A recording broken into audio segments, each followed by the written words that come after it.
आणि नुकत्याच पार पडलेल्या दाओस दौऱ्यावरनं सुद्धा मुख्यमंत्र्यांवरती विरोधकांनी चांगलाच निशाणा साधलेला, खास करून गुंतवणुकीच्या मुद्द्यावरनं, तिथे झालेल्या करारांच्या मुद्द्यावरनं.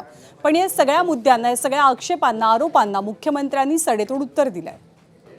जे काही डावोसमध्ये करार झाले त्या संदर्भात देखील या ठिकाणी पुष्कळ बोललं जातं.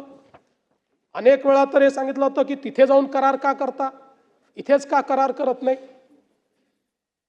आता आदित्यजी तुम्ही गेला होतात, एक करार केलाय तुम्ही, आहेत त्याचे फोटोही आहेत, केले आहेत.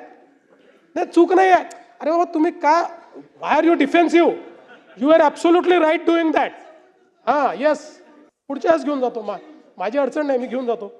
जी काही टीका केली जाते की जणू काही आम्ही फिरायलाच त्या ठिकाणी गेलो आणि आता काहीतरी करायचं म्हणून काही कागदांवर सह्या करून आलो, असं नाही आहे.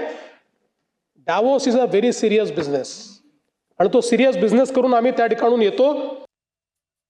हो, आत्ता मी विजा काढायलाच चाललेलो आहे आणि तिथे बर्फ असतं, जॅकेट पण चांगली घेऊन मग सोबत एकामेकांना तेवढे थंडी में भी गर्मी का एहसास ह्या देखील होणं गरजेचं आहे. डॅवॉस काही नुसतं करारसाठी नसतं, बायलॅटरल मीटिंग्स असतील किंवा तिकडच्या फोरम्समध्ये भेटणं बोलणं असेल, अनेक लोक तिथे भेटतात, त्याच्यातून या भेटीगाठी होऊ शकतात.